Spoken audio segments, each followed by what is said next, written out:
আল্লাহর নবীর সাহাবী হযরত আব্দুল্লাহ বিন হুযায়ফা রাদিয়াল্লাহু তাআলা আনহু, হযরত উমর রাদিয়াল্লাহু তাআলা আনহু এর জামানায় আব্দুল্লাহ বিন হুযায়ফা রাদিয়াল্লাহু তাআলা আনহুকে সেনাপতির দায়িত্ব দিল রোম সম্রাট পারস্যের বাদশার কাছে ইসলামের দাওয়াত দেওয়ার জন্য। হযরত উমরের শাসন আমলে আল্লাহর নবী রোম সম্রাটের কাছে ইসলামের দাওয়াত দেওয়ার জন্য 17 জন সাহাবীকে পাঠায়। কয়জন? 17 জন সাহাবীকে ইসলামের দাওয়াত দেওয়ার জন্য রোম সম্রাটের কাছে পাঠায়া যায়। রোম সম্রাট এলাকায় এলান করে দিছে, ঘোষণা করে দিছে, যদি কোনো মুসলমান তোমরা পাও তো আমার কাছে ধইরা নিয়ে আসবা। কেন? যে আমার একটা উদ্দেশ্য, আমি দেখব মুসলমানের ঈমান কতটা মজবুত। সুবহানাল্লাহ কোন। তো এলাকায় ঘোষণা করে দিছে 17 জন সাহাবী, ভিতরে আল্লাহর নবী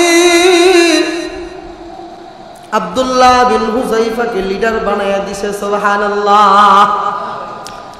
তো আব্দুল্লাহ বিন হুযায়ফা যাইতেছে 17 জন সাহাবী নিয়া আব্দুল্লাহ বিন হুযায়ফা যাইতেছে। হঠাৎ করে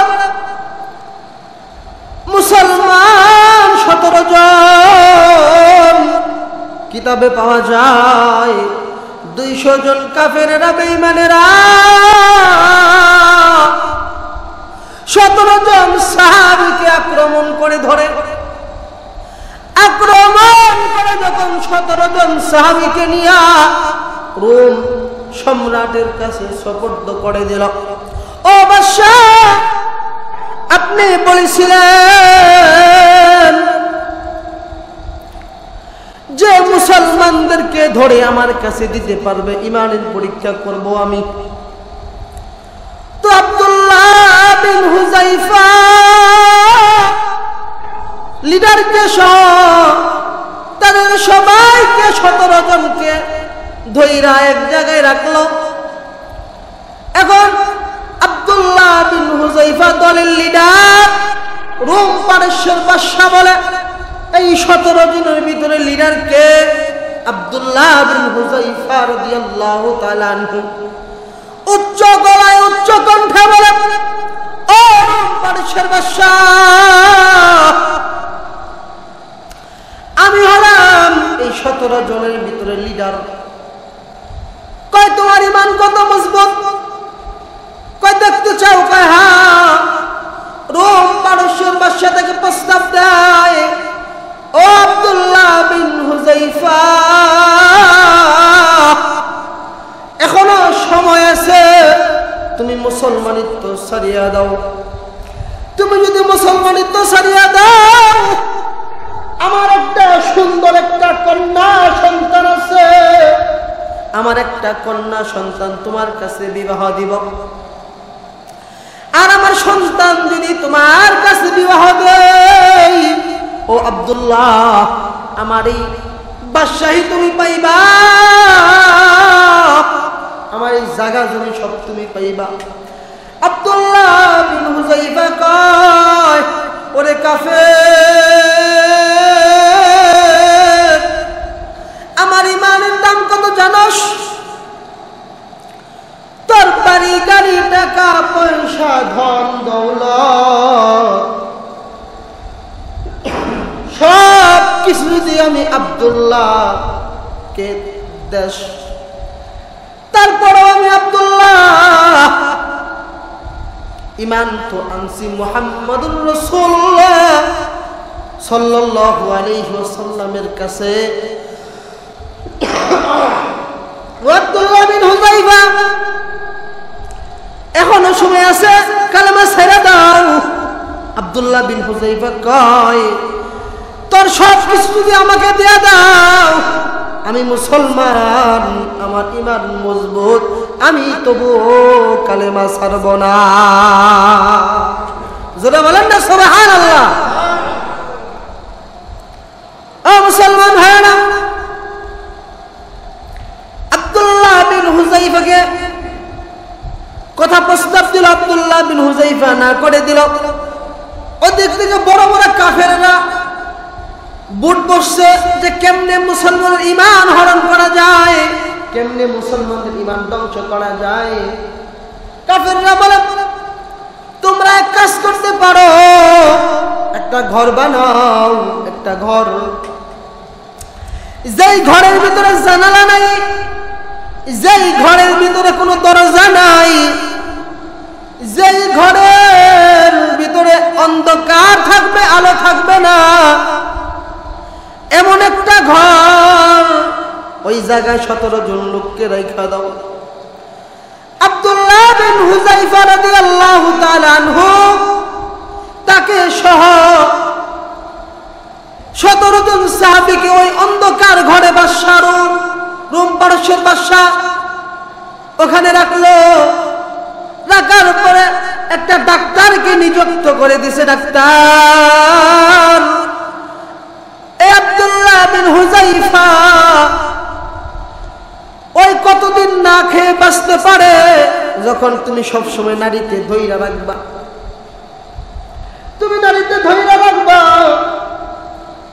কখন যখন মৌত হবো ভাব, যখন তুমি মনে করবা আর বাঁচা যাবে না, বাঁচানো সম্ভব না, তখন আমার কাছে খবর দিবা, আমি তাদের খাবারের ব্যবস্থা করব। আব্দুল্লাহ বিন হুযাইফাকে অন্ধকার ঘর, আলো নাই, খাবার নাই, পানি নাই, সাহাবীরা খাবারের জন্য, পানির জন্য চিৎকার, একটা করুণ অবস্থা।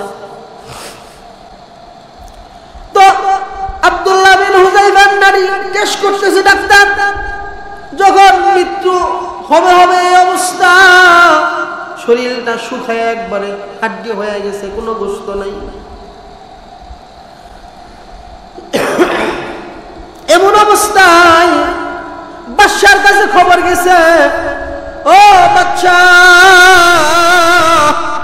এখন তো আব্দুল্লাহ বিন হুযাইফা মারা যাবে, এই অবস্থা। আব্দুল্লাহ বিন হুযাইফার সামনে আনা হলো শুকরের গোশতের তরকারি। নাউজুবিল্লাহ বলেন, জোরে বলেন নাউজুবিল্লাহ। মুসলমানের জন্য শুকর খাওয়া হালাল। আব্দুল্লাহ বিন হুযাইফার সামনে শুকরের গোশত দিল আর মদ মিশ্রিত পানি দিল। আব্দুল্লাহ বিন হুযাইফা তবুও ওদিকে তাকাইল না, একটা লাথি দিয়া ফালাইয়া দিল। তো ডাক্তার কয়, হায় হায়, এটা আবার কেমন তেজ? রোম পারস্যের বাদশা বলে, ডাক্তার তুমি কি বললা? বাদশা, আমি তো ঠিকই বলছি, নড়তেও পারে না, চড়তেও পারে না, শরীরে শক্তি নাই, একবারে দুর্বল, কোনো শক্তি নাই। তুমি বললা শক্তি নাই, কিন্তু এই শুকরের মাংস পাটে পানি এত জোরে ঢাল মারলো, এই শক্তি আসলো তো কই থেকে আসলো? এত চিল্লায় চিল্লায় কথা বলতেছে, শক্তি কই থেকে আসলো? তখন আব্দুল্লাহ বিন হুযাইফা বলে, ওরে জালেম, ওরে বেঈমান, ওরে কাফের, এটা আমার শক্তি না, এটা হলো আমার রুহানি ঈমানি শক্তি। জোরে বলেন সুবহানাল্লাহ। ইমানদারের পাওয়ার আছে কি নাই? আছে না? ইমানদারের পাওয়ার আছে না? ইমানদার কখন মৃত্যুকে ভয় পায়? কখনো ভয় পায় না। আল্লাহর নবী হাদিসে বলেন, তুহফাতুল মুমিনিল মাউত। আল্লাহর নবী বলেন, ইমানদারের জন্য মৃত্যু উপহার স্বরূপ, ইমানদারের জন্য মৃত্যু উপহার স্বরূপ। ইমানদার জানে যদি আমি মারা যাই, বেঈমানে তো ভয় পাই, নামাজ পড়ে নাই এক ওয়াক্ত, 24টা ঘন্টা গুনার কাজ করছে বেঈমান। উনি মরার জন্য ভয় পায় না, জানি আমার কবরে কি অবস্থা হবে। কথা ঠিক না বেঠি? মারা যাওয়ার সাথে সাথে আমার দিদার হবে কার সাথে? ওনার নাম কি? জোরে কান, জোরে করেন, নাম কি? আল্লাহ। ইমানদার মরার সাথে সাথে আল্লাহ তাআলার সাথে তার দিদার হয়ে যাবে। তো আল্লাহর সাথে যদি দিদার হয় তো আর কিছু প্রয়োজন আছে? যে কথা বলতেছিলাম, আব্দুল্লাহ বিন হুযায়ফা, তাকে কাফেররা বলল এমন শাস্তিতে কাজ হবে না। বুট বসলো কেমনে, কি করে যায়? এক এক কাফের এক এক রকমের বুদ্ধি দিল, এক এক রকমের কথা বলল। সর্বশেষ আব্দুল্লাহ বিন হুযায়ফা সহ কয় আগুনের কুলডুনি বানাও, জ্বলন্ত আগুন। আব্দুল্লাহ বিন হুযায়ফার সামনে তার একজন বন্ধু ছিল, এক সাহাবী। ওই বাদশা, জালেম বাদশা আব্দুল্লাহ বিন হুযায়ফার সামনে তার একটা বন্ধুকে আগুনে নিক্ষেপ কইরা দিল। সুবহানাল্লাহ বলেন। আগুনে নিক্ষেপ করে দিল। আর বাদশা তাকে দেখে আগুনে নিক্ষেপ করার পর আব্দুল্লাহ বিন হুযায়ফা কান্না করতেছে, অনেক কান্না করতেছে। বাদশা জিজ্ঞেস করলো, ও আব্দুল্লাহ, তুমি কেন কাঁদো? কেন তুমি কান্না করো? আব্দুল্লাহ বিন হুযায়ফা বলে, ওরে জালেম বাদশা, আমি আমার জীবনের ভয়ে কান্না করি না। ও বাদশা, আমি এজন্য কান্না করতেছি, আমার বন্ধু যখন জীবন্ত ছিল, জীবন দশায় উনি যদি 2 ওয়াক্ত নামাজ পড়তো, আমি জিদ কইরা 4 ওয়াক্ত পড়তাম। ওই যদি 2 টাকা দান করতো, আমি 10 টাকা করতাম। ও তো যদি 4 রাকাত তাহাজ্জুদ পড়তো, আমি 10 রাকাত 12 রাকাত পড়তাম। ও বাচ্চা, আমি এজন্য কান্না করতেছি। তো আমি তো ওর সাথে ফেল হয়ে গেলাম। ওই তো আমার আগে এই আগুনের ভিতরে আমার আল্লাহ। ও জালেম বাচ্চা, তুই তো দেখোস না, কিন্তু আমার আল্লাহ দেখাইয়া দিল। আমার বন্ধুরে আগুনের ভিতরে ফালানোর সাথে সাথে আমার আল্লাহ এই আগুনের ভিতরে জান্নাতি পরিবেশ বানাইয়া দিল। জোরে বলেন সুবহানাল্লাহ। তারপরে বলতেছেন, এজন্য তুমি কান্না করতেছো? কয় হ্যাঁ, আমি এজন্যই কান্না করতেছি। কয় তাই নাকি? কয় হ্যাঁ। কয় এইভাবে তোমার ঈমান ধ্বংস করা যাবে না। এমন কইরা অনেকগুলা সাহাবীকে আগুনে পোড়ায় দিল। শেষমেশ গরম তেল বিশাল বড় একটা কড়াই, একটা পাতিলার ভিতরে গরম, উত্তপ্ত, একবারে গরম, টকবক করতেছে তেলগুলা। আব্দুল্লাহ বিন হুযায়ফা তার এক বন্ধু, আরেক বন্ধু ওই গরম তেলের ভিতরে যখন ফালাইয়া দিবে, ফালানোর আগে আব্দুল্লাহ বিন হুযায়ফাকে বলে, ওরে আব্দুল্লাহ, এখনো সময় আছে, ঈমান ছাড়িয়া দে। ঈমান যদি ছাড়িয়া দিতে পারো তো এই আগুনের ভিতরে, গরম তেলের ভিতরে চলতে হবে না। আরামে থাকতে পারবা, খাইতে পারবা, আমার মেয়ে তোমার কাছে বিবাহ দিব, কোনো সমস্যা নেই। আব্দুল্লাহ বিন হুযায়ফা কয়, ও জালেম, আমার জীবন তুমি বারবার নিতে পারো। আব্দুল্লাহ বিন হুযায়ফা আল্লাহর কাছে দুটো হাত বাড়িয়ে ডাক দেয়, আল্লাহ। সবাই একটু মায়া লাগে, আল্লাহর ডাক দেন, বলেন আল্লাহ। জীবনে কত গুনাহ করছি, কত নাফরমানি করলাম, যুবক ছিলাম, এখন বৃদ্ধ হয়ে গেলাম, দাড়ি পাইকা গেল, দাঁত পড়ে গেল, শরীরে শক্তি নাই। বলেন তো একদিন যুবক অবস্থায় আপনার আমার শরীরে শক্তি ছিল কি ছিল না? এখন আসেনি। আগে 2 বাটি ভাত খাইতেন, এখন 1 বাটি খাইতে পারেন না। আগে আপনার শরীরের চামড়া টাইট ছিল আমার মতো, এখন নিজের দিকে তাকায় দেখেন, আয়নার সামনে নিজেকে দাঁড়ায় দেখেন। আমি এক সময় যুবক ছিলাম, আমাকে দেখে মানুষ ভয় পাইত, আমাকে দেখে মানুষ থরথর করে কাঁপত। আজকে আমার শরীরের কি অবস্থা, আজকে আমার কি অবস্থা? ও মুমিন, ও মুসলমান, আল্লাহর গোলাম। এজন্য আব্দুল্লাহ বিন হুযায়ফা বলে, আমার জীবন তুমি বারবার বারবার নিতে পারবা, আল্লাহর কাছে হাত বাড়াবে। আল্লাহ, আমি আব্দুল্লাহ বিন হুযায়ফাকে যদি 100 বার দুনিয়াতে আনতাম, আমি আবার আগুনে জ্বলতাম, আবার আসতাম, আবার আগুনে জ্বলতাম। হয়তো আমি আব্দুল্লাহর মতো ভাগ্যবান আর কেউ হইতো না। চিল্লায়া বলেন সুবহানাল্লাহ। এটা হলো মুসলমানের ঈমান। মুসলমান জীবন দিতে পারে, ঈমান দিতে পারে না, কথা ঠিক না ঠিক? মুসলমান আল্লাহর জন্য, মুসলমান রাসূলের জন্য নিজের তাজা রক্ত দিতে পারে, ঈমান হারাতে পারে না।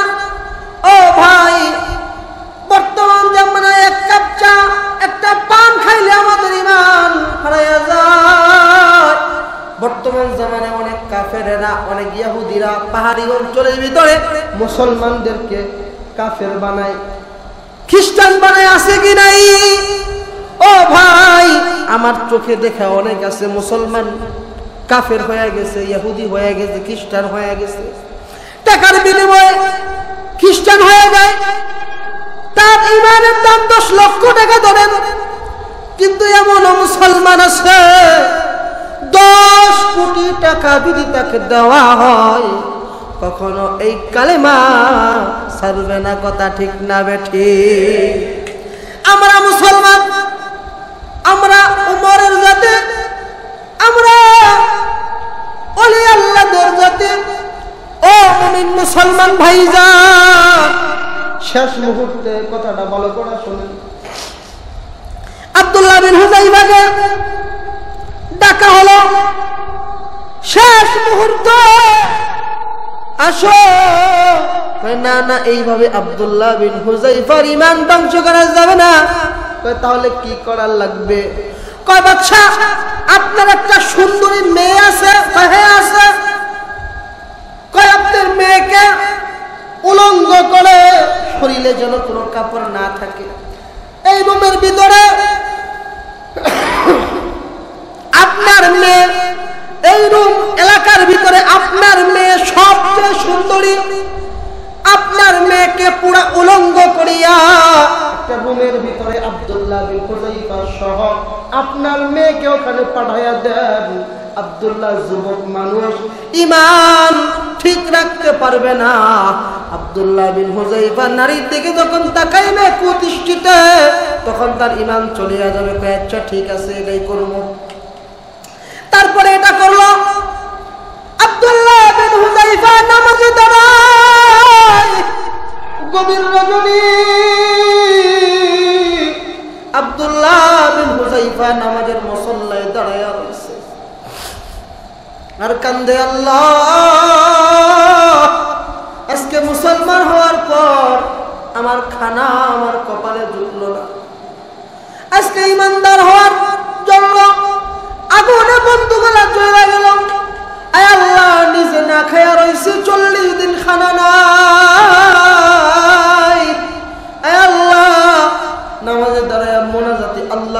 কান্দে আব্দুল্লাহ বিন হুযায়ফা।